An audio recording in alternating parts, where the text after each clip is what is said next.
Peggy 18.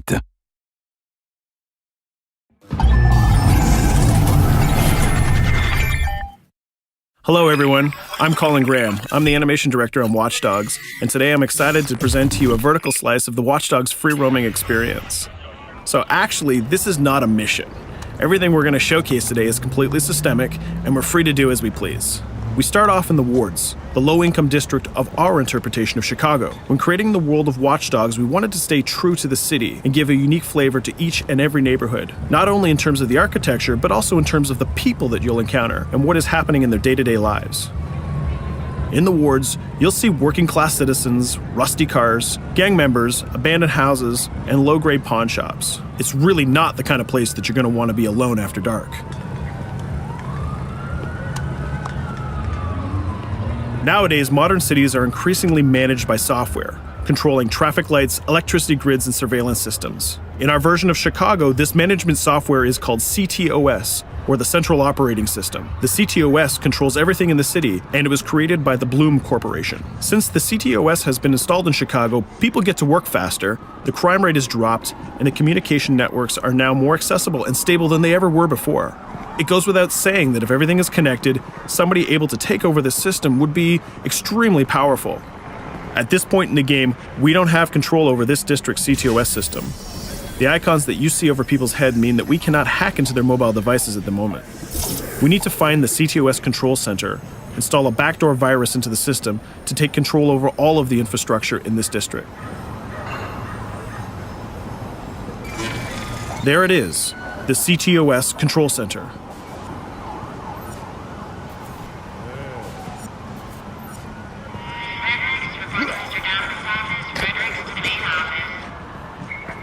Watch it. You're walking someplace you got no business. It's heavily guarded.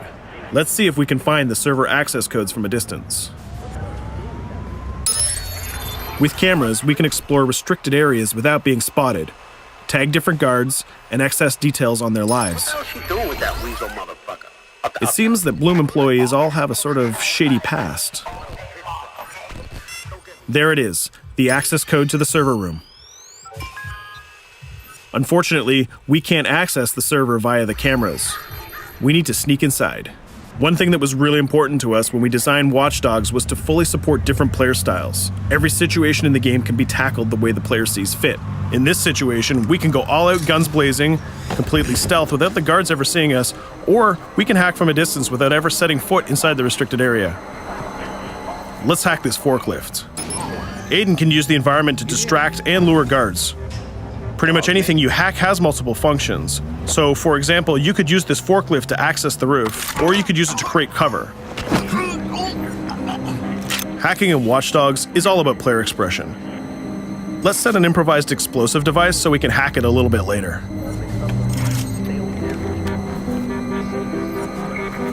You'll also notice Aiden's low-profile stance. This indicates when the guards are unaware of our presence. We'll try to reach the upper level of the building to see if we can gain a vantage point over our opponents. Everything in the environment can be hacked, so we're going to make some dynamic cover. That's how you spend a day off. Some quality meat. We'll use this forklift to lure the guard towards our IED that we set earlier. Let's see how this plan unfolds. You're working them on.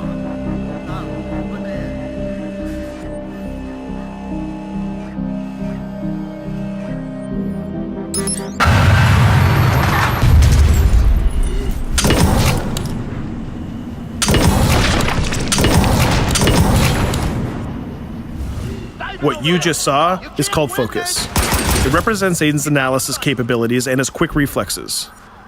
This gives the player more time to combine core game mechanics together, such as shooting, hacking, and driving, in order to handle more complicated situations.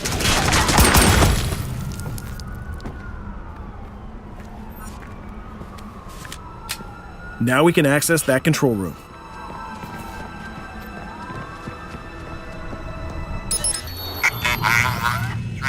Drop 2, 5.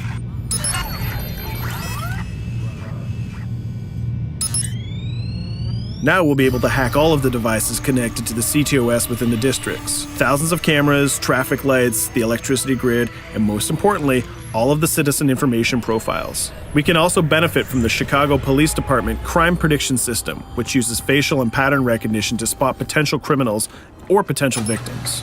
Since this is a pretty rough neighborhood, I'm pretty sure we're going to stumble on some suspected criminal activity pretty soon. And there it is. The system just pushed an alert of a potential crime. We can see the system trying to triangulate the location on our minimap. Take note, this isn't a mission. This can happen anywhere at any time. We've just spotted a potential victim. It's always up to the player if he wants to investigate or not, to take action or not. So let's see how this turns out. Yeah, you're right. Could I just...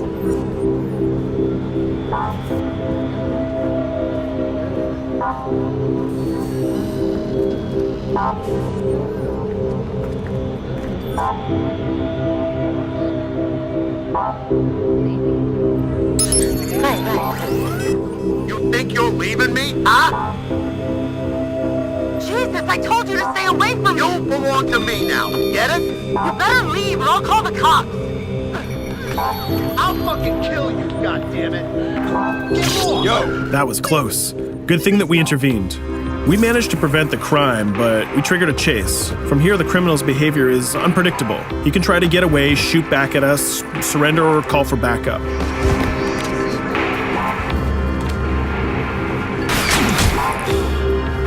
It seems like he decided to get away by car. Let's chase him down.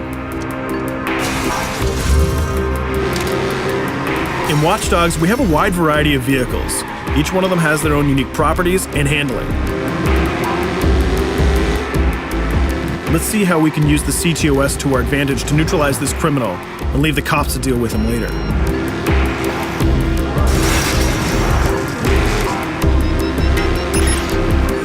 The chase stops right here. Using the blockers usually reserved for the cops during interventions, we managed to stop this criminal without killing him. This gives us a reputation bonus. This system is at the core of the Watch Dogs experience. Depending on how we handle different situations in the game, the media and the citizens will have a different perception of our hero, whether he is a true vigilante or a reckless criminal. This will have repercussions throughout the game. Now, let's head for the Loop, the historical district of Chicago, where you're going to find the most iconic buildings in the city.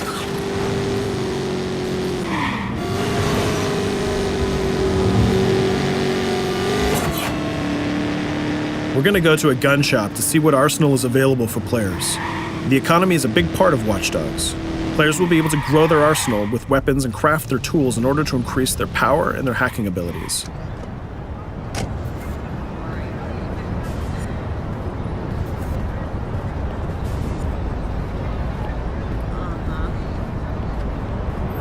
No, it's okay.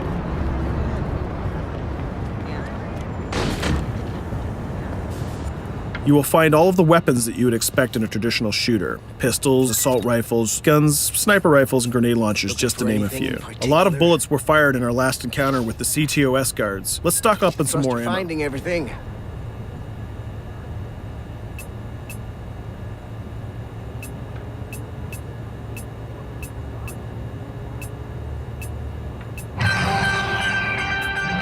As we mentioned earlier, the media keep track of your actions and the citizens are going to react according to the perception that they have of you. Here, the media is reporting a crime in which you are the #1 suspect. The gun shop owner recognized you and decided to trigger a silent alarm to notify the police. Copy that. Possible wanted suspect presumed armed and dangerous. Police are now trying to locate the source of the threat using the surveillance system in the city, represented by the yellow circles on the minimap. Come in, PH3.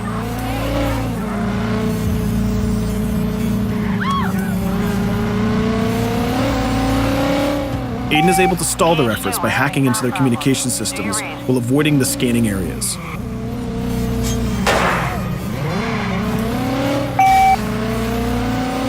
PH units, do you copy? Repeat, squad to all PH units. Once they've lost our trail, we can go back to our activities.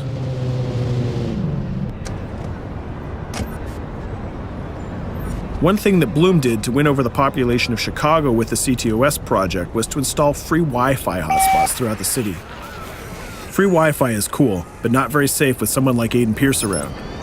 Hacking into this box is going to give us access to every device that's connected to it. So let's see where that brings us.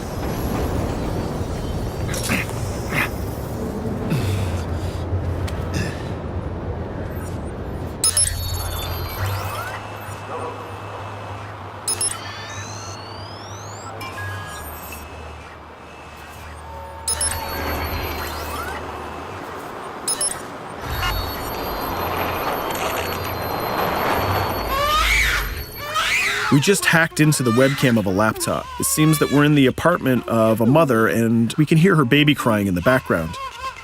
Her bank information is in her mobile phone sitting right there on the table in front of us. It's totally up to the player whether we decide to steal it or not. Of course, this won't affect our reputation because nobody can witness this action. Just like in real life, nothing is totally black or white, but rather many shades of gray. This is exactly the situation where we want the player to question his own morality. Let's go withdraw that money. If you think that you're alone, think again. Aiden is not the only hacker in town. Someone's trying to install a backdoor virus on Aiden's phone in order to steal a portion of the information that he's gathered through the game so far. First, we're gonna have to reach the area where the signal is coming from.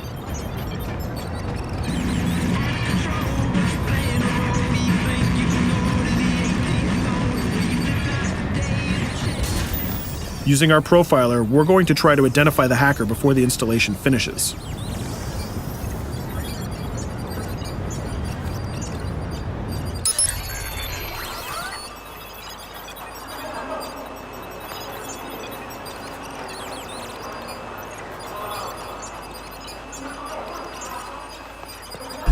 There he is.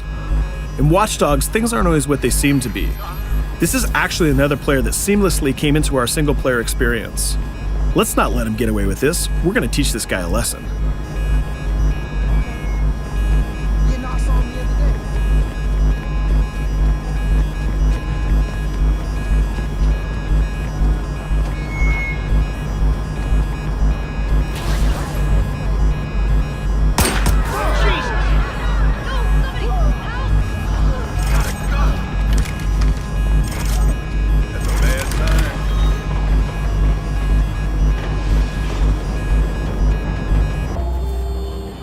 We stopped the hack, but the hacker managed to get away.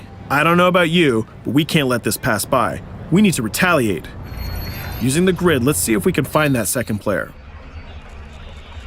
There he is. Let's enter his game seamlessly.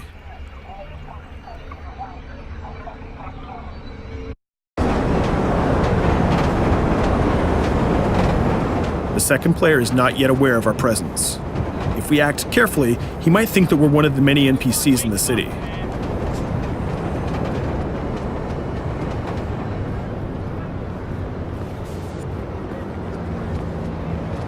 What was that?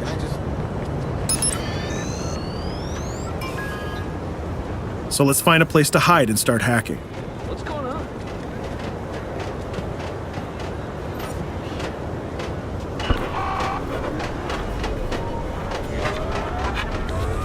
The second player has just been alerted that a breach has occurred on his phone. He's trying to find us using his profiler.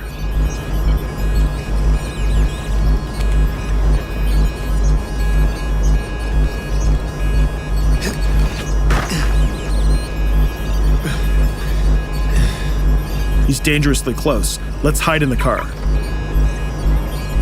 We're spotted. Let's get out of there.